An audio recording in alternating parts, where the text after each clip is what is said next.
So let me ask you this, how long does it take to get a full complement of Parks and Rec members? Too long. Right? That's the answer, right? Yeah. Absolutely. So, I mean, in the memo Gary wrote here, the word adversarial really sticks out. And anything we can do to make it less adversarial, to grow that spirit of cooperation is a huge plus. So if what the administrator suggests would help, then it makes sense to me. Again, we did have a lot of discussions around, we have a finance director who is qualified and degreed and has ownership of the everyday finances. And that's really what we feel is the most important factor here. But if you do have a good group of people working together, administrator and finance director, that would come better. Anyone else have this? Yeah, I agree with Paul. You may have an administrator, not your guy, but anyone, and they might have extra influence. I kind of agree with that too. But on the other hand too, it would be nice if they work things out where we're not refereeing a fight between the budget committee and the administrator. So I see both points, just to try to come in the middle of that, you know. But I understand both points really well. It's just where do you want to go with it, you know? Historically, budget committee members have had full access to the finance director. Any questions? They've had their meeting, and I'm not served on a budget committee, but from what I've heard, they would have full access to the finance director for anything that they needed, so. Depends on the Not finance true. director. To Gary's point, Why is it not? I- Why is it not true? it's in the past, and let's just say that we should have been given by charter information when I was on the budget committee, we were not, we were denied it. When we went seeking for it, we were told it's on the website, go look for it. In the past, though. But getting back to Gary's point, what's happened in the last few years is, I can better term, the process has been perverted a little bit, where Gary's right, the council should see one budget coming forward, whether that's the administrator's budget or the budget committee's number. But you gotta look at one number, and when you get that two lists of numbers, and then you guys are sitting there trying to play solve and say, well, let's pick this number. By charter, you should be looking at the budget committee's numbers. You don't have to approve all and vote for all of them, but those are the set of numbers you're supposed to be looking at. And the way we do it right now, we're seeing two sets of numbers, so I agree with Gary at that point that the council needs to see one set of numbers coming forward from the budget. Whether it's, however you get there, it needs to be one set of numbers. You can't be looking at a set of numbers that has three different numbers on it. The administrator's number, the budget, the department head, department numbers, administrator's numbers, budget committee numbers, and you guys can pick them. You really need to be looking at one set of numbers and have some faith in that budget committee that they've done their diligence and boiled it down. And so, I do have faith in the budget committee. No, that's- And I also have faith in the administrator. I want to see those two numbers juxtaposed when you look at it. Department heads can change, how much was drawn down, how much was expended, get all that. But I personally like to see the two numbers. And then during that budget hearing, I'll ask the question, why did you say this?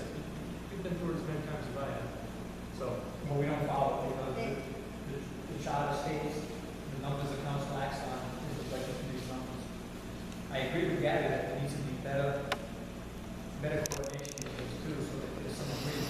And that's what we see, in reference to Gary, where he's saying that you looked at Marvel, and we did the same thing. We looked at dozens of communities, not only in the state, but out of state. And a lot of them, the number that goes to the council is one number. They don't see all this other, all the machinations that go behind it. They get one number coming forward. And a lot of times, in the case of the police or more with the managers than with elected officials, it's that one number, the budget committee works with that appointed manager, the appointed professional, and that's the number that comes forward. So that they're both on board saying, yep, we can live with this number. It's not, you're not getting two different people with numbers. You follow, you know what I'm saying? I do. When you get two different recommendations, and I understand what you're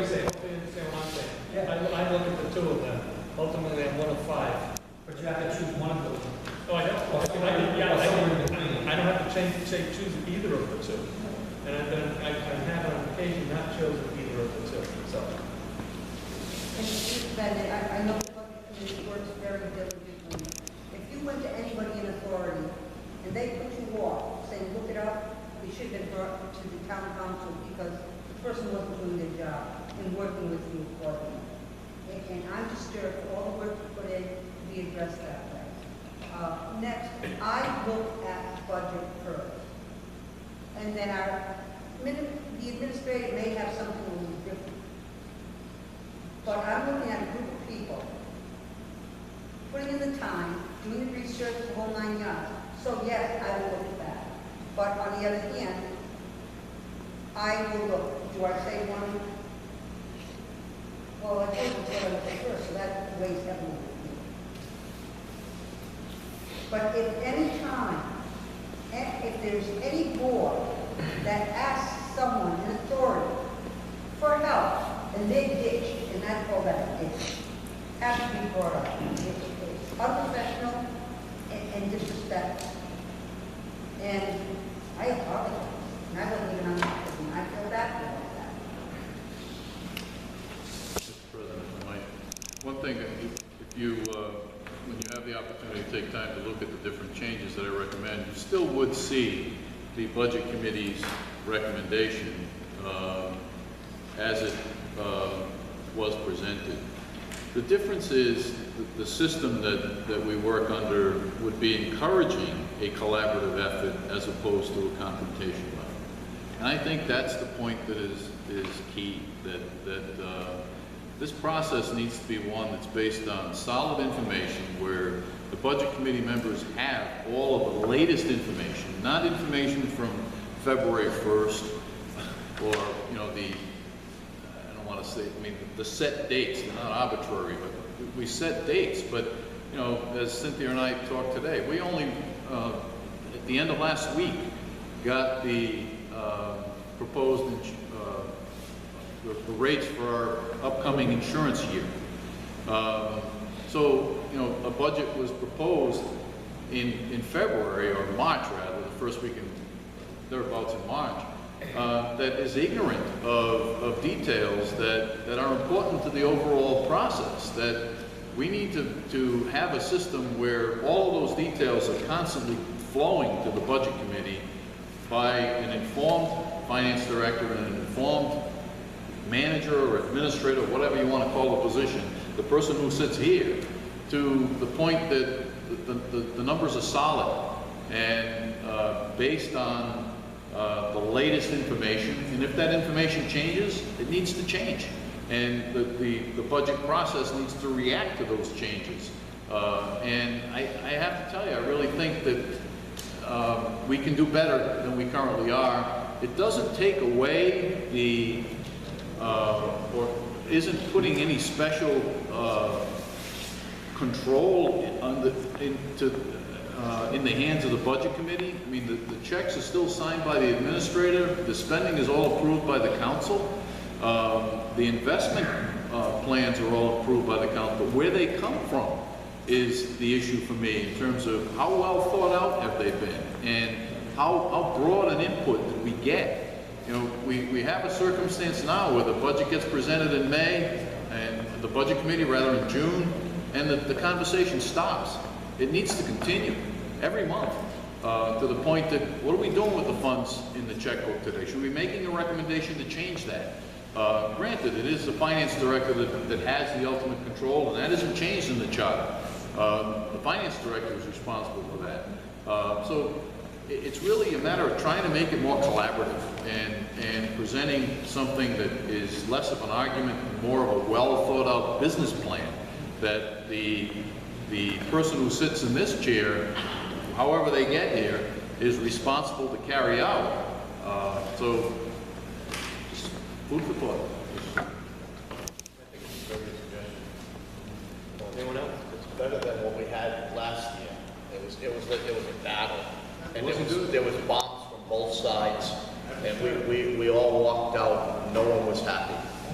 The council, I put my head down and went to my car, and so nobody was happy. You know what, though, the budget, we went, what, 90% I want budget you- committee at 90%.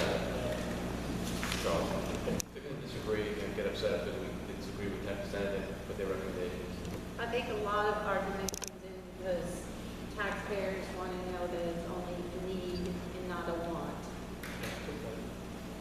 And sometimes you need to move forward from the need and want something more to make life easier in town. I'm a little confused by some of the comments I heard, because although the budget was submitted from the administrative and budget committee by the deadline date of the charter, there was continual back and forth with new information and new numbers coming, straight up until the week before the budget was submitted to the town council in June for their approval. I mean, your state aid doesn't come in until May or June if you're lucky. So, I mean, all the numbers, the insurance rates from the trust, that was provided as it came in from the school department as well as from the town. I mean, we asked for it, but it was provided to us. So I don't think you just make a budget based on, or maybe that's not what you were saying, but I just want to make it clear that budget isn't based on just the set of numbers you get in January, that it's a work in progress throughout. And as far as the follow through in the year, I think there's even a provision in the charter, or maybe we just did it ourselves, but we had quarterly meetings after the budget was adopted to meet with the finance director and see where the revenue was coming in and were we on target for what we should have in the tax office at that point in time. So I think it used to be in the charter. I don't know if it still is, but I thought there was a quarterly. They had to meet quarterly as well. So as the adversarial, I don't know, Paul, you were there. Paulette would meet with us. We'd tell her what numbers we agreed with and what numbers we didn't agree with, and we both made our best presentations to you, and you decided which one to go with. I mean, maybe last year was a particular situation because of a particular, event that happened or something, but I never saw. I didn't see it. I didn't. But last year was different. Some people were upset with how the council voted. Some people that should know better. That's all I'm going to say first thing. we ready to move on? Okay. So that was 11, then move on to page 12. Can I just say again, on page 12, you're changing the date for the budget to the council, and the whole point of pushing this as late into June as we could possibly do had to do with the state aid number being available. And I don't know why we're regressing and want to go back to a May date. I don't see anything. There was no hardship in having that date due for the first Monday in June. It was a good date. It worked well for the 2 years that we had it in the charter when I was on the budget committee, and we had a better budget because of it, because the numbers were solid. And even if you don't have it ratified by the General Assembly, there's always someone who's bringing you information from the Finance Committee at the General Assembly to tell you what the budget's going to probably look like and what you can, What was the reason for changing it to May? Why did we change it 2 weeks earlier? To give everybody more time to look at the budget. The issue wasn't a matter of getting a budget. We believe that by the second Monday in May, we'll have those same accurate numbers that we had in June. And those numbers can be changed, but by the second Monday in May, now the budget becomes available to residents, becomes available to the town council. You wait till the first Monday in May, it could be 3 weeks' time, the council's ready to adopt the budget. We didn't feel that was enough time for council to look at the budget, or for the people to look at the budget, and have a public hearing and whatnot, and all that. So we kind of looked at the end game, and we worked backwards, trying to find a timeline, and that was the thought process. That was to give people in town and the council more time to look at the budget and make decisions on it. You can always make those changes in the second week of June because you've got a new number. The administrator can usually sit there with the budget committee saying, these are the actual numbers that we know are in place today, and everyone moves forward with that new set of numbers and make a change in it. But 95% of your budget, 99% of your budget isn't changing at that point. It will give you guys more time, it will give people in town more time to get it out there so people can see it and understand it. 4 years ago, I went to a budget hearing on June 12th. The reason I know that is because that was the first time that people in town saw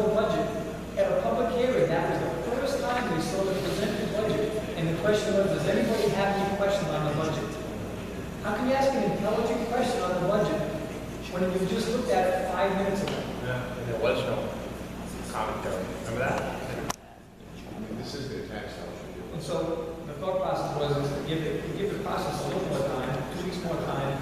I have no problem. I got it, because it's evolving, it's a work in progress, get it made, it's gonna, whatever comes down from Smithfield, we just change. That's it. Believe it or not, there are some communities that had their budget done in March. Done. Not working on it, done in March. Interesting. Same fiscal year? Same fiscal year. We were questioning it too. I was like, how do they do that? Okay, who are they? What's the house? They do. There's a whole timeline of 90 days, 60 days, and all this stuff, and public hearings and all that. And those are financial town meetings, Paul. Yeah. Those are financial town meetings. They That's must be not fun. set by a town They council. must be a fun event. Situations, or you gotta bring popcorn and all that. We would not have moved the tables this closer if this was a town finance meeting. Okay. Mr. President? Yes. Section 6 on that page, if I might. I support the idea of an asset management committee. I think that is, again, an expansion of the number of eyes that will see important aspects of what we do. But I'm concerned that we shouldn't be leaving out the planning board from that process as it relates to judging consistency with the comprehensive plan.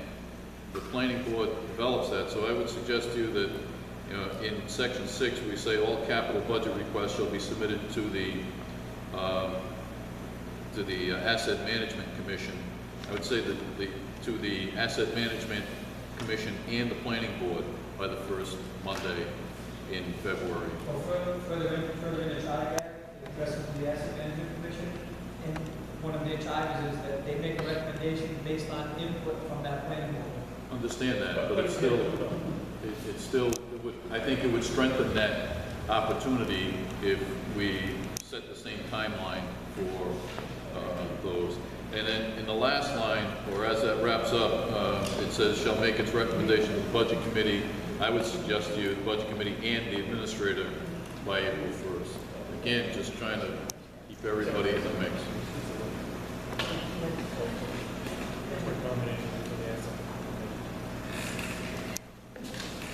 If I can always recall that statewide planning was very supportive of the process that North Smithfield took, that capital did go before the planning board.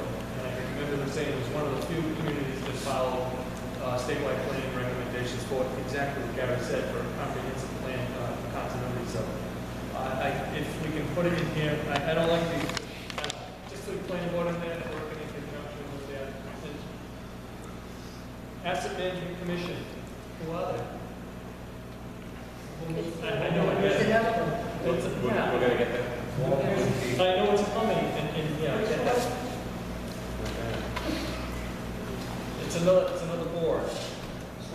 Possibly from people from town, people from communities, I get qualified people, but I'm not averse to it. I'm not averse to it. And again, it's not, we're not creating it, we're not creating it, we're borrowing from somebody else. Yeah, I'm not averse to it, just have to take the right people away. Anything else on page 12? The hearing timeline for 14 days, are we tying ourselves into a number that we'll regret? Right, okay. In section 7, I mean, obviously to have no timeline is probably not good, but 14 days? I just see, as these, I mean, certainly with the calamity that we had last year with, state